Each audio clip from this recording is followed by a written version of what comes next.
Bonjour, merci à tous pour votre participation à ce webinaire. On va commencer. Donc, on va aujourd'hui parler de Docker, des containers d'application Docker et en utilisant le cloud, le plateforme cloud d'innovation IBM Bluemix. Alors, je sais que votre temps est précieux, donc on va essayer de faire tenir cette session sur 40 minutes, 45 minutes.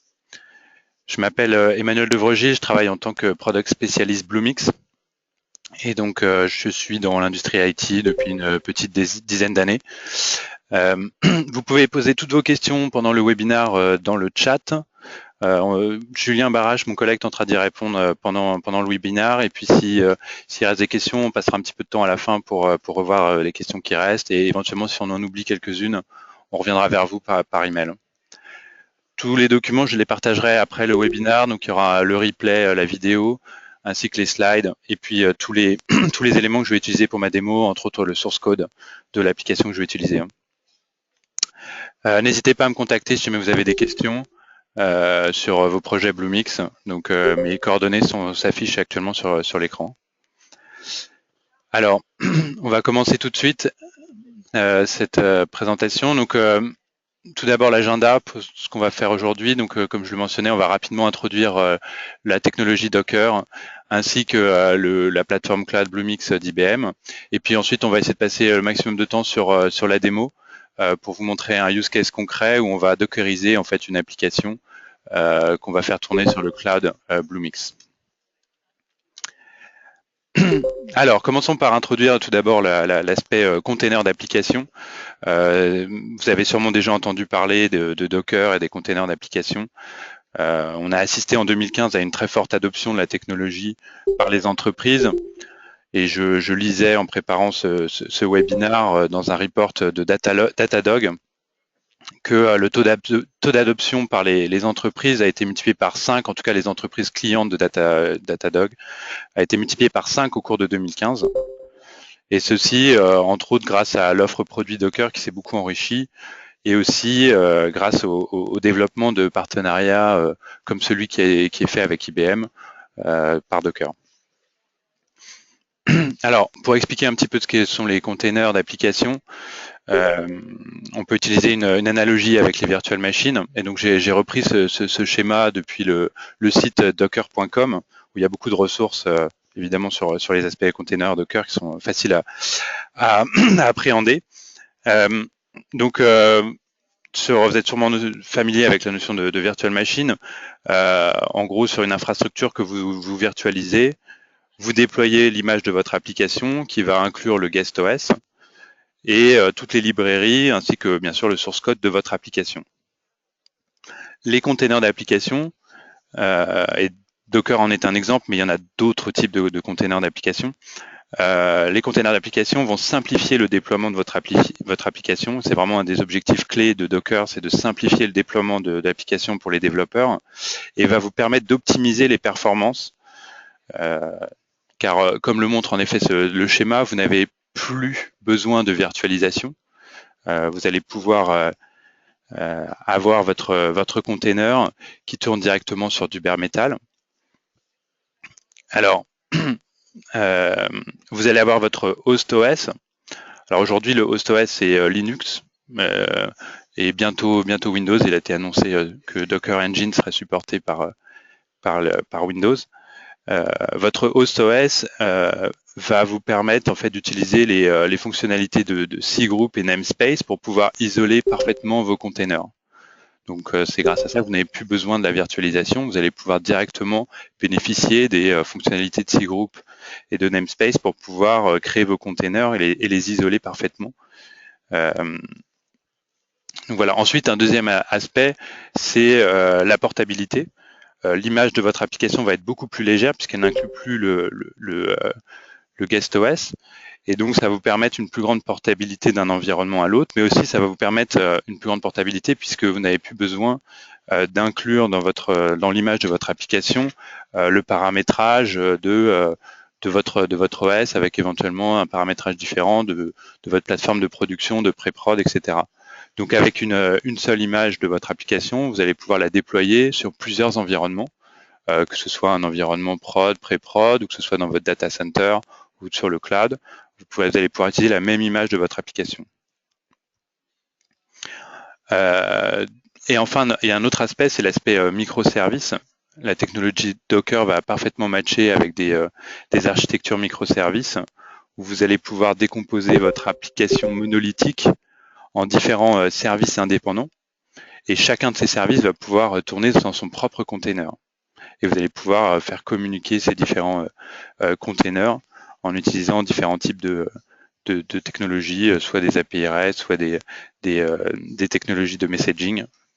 Et ça va vous permettre d'améliorer fortement la scalabilité de votre application en utilisant cette architecture microservice, ainsi que sa disponibilité en termes dans vos mises à jour. Vous allez pouvoir gérer de façon indépendante les différents composants de votre application. Alors je continue sur cette rapide introduction de Docker en définissant quelques termes qu'on va utiliser aussi au cours de notre démo. Donc tout d'abord une image. Donc une image c'est assez similaire à une notion d'image dans le cas des virtual machines. C'est vraiment le snapshot de tous les fichiers dont votre application a besoin. Et donc vous allez créer une image de votre application et que vous allez pouvoir utiliser pour créer autant de containers que vous le souhaitez. Le container étant l'unité standard dans laquelle l'application que vous avez créée va résider. Par défaut sur Docker, donc une image va être l'image de votre application va être partagée, distribuée en utilisant un registre public qui s'appelle le Docker Hub. Et alors qu'on ne l'utilisera pas vraiment dans notre démo parce qu'en fait on va plutôt utiliser le Docker, le Hub privé qui est fourni avec mon compte Bluemix. Mais donc voilà, c'est quelque chose à savoir, le Docker Hub qui permet de partager en fait vos images. Ensuite, il y a le Docker Engine. Donc en fait, c'est vrai que Docker fournit principalement des outils pour les développeurs pour gérer, créer, développer vos containers d'application. Et donc Docker Machine est l'outil qui va vous permettre de déployer le Docker Engine dans vos différents environnements, que ce soit un environnement local, votre data center ou sur le cloud. Et donc ce Docker Machine va permettre de déployer ce Docker Engine. Donc voilà. Alors dans le cas de Bluemix, évidemment, vous vous affranchissez du besoin de déployer le Docker Engine. Puisque IBM le fait pour vous, donc vous n'avez plus qu'à juste déployer vos containers, créer vos containers et les déployer. Ce qui permet de faire une belle transition sur le partenariat entre IBM et Docker, qui a été annoncé en 2014. Alors, je vais rapidement en fait lister les principaux éléments qui vous sont offerts en fait sur la plateforme Bluemix avec la technologie Docker. Donc tout d'abord, vous allez pouvoir bénéficier des performances du bare metal, puisqu'en fait les containers Docker sont directement déployés sur des serveurs bare metal de SoftLayer, qui est l'infrastructure as a service IBM. Vous allez pouvoir bénéficier d'un accès évidemment toujours au Docker Hub, mais aussi à votre private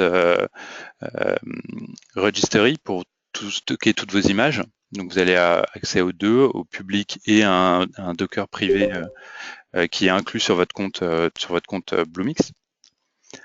Vous avez aussi accès aux outils DevOps, qui est un point très important sur Docker, puisque ça va vous permettre d'automatiser tous vos déploiements de containers.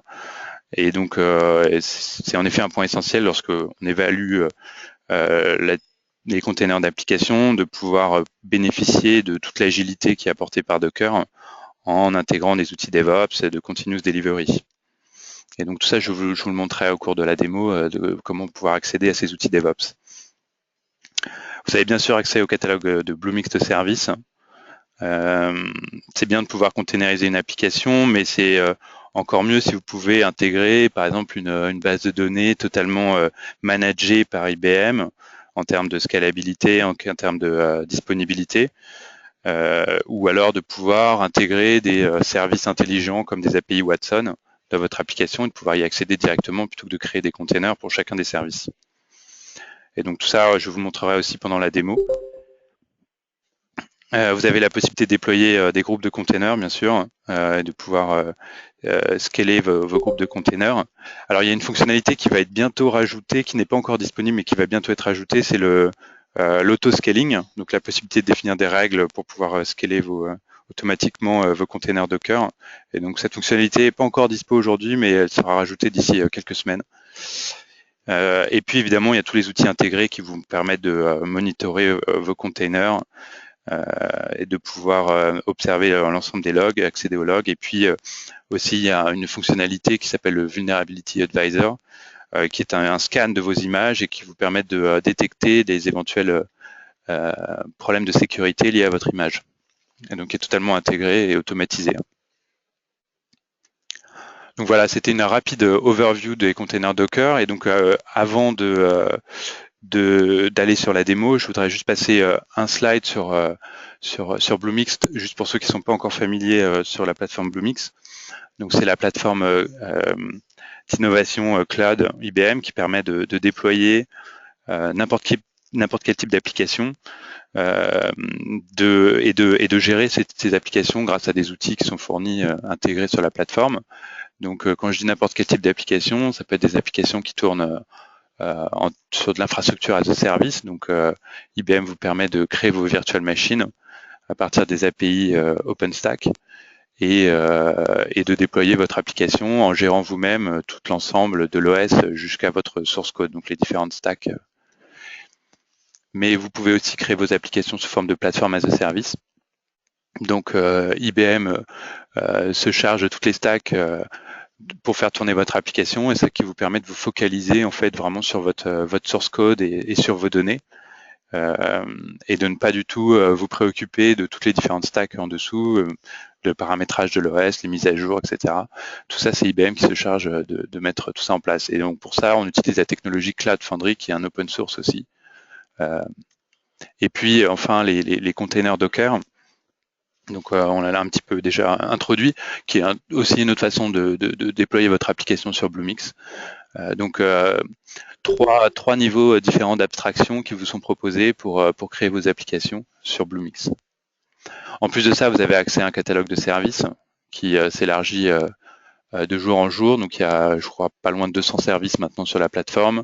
Et c'est aussi bien des services Internet des objets, Big Data, Analytics, Big Data, des services de base de données, des services des API Watson, etc. Il y a beaucoup de services.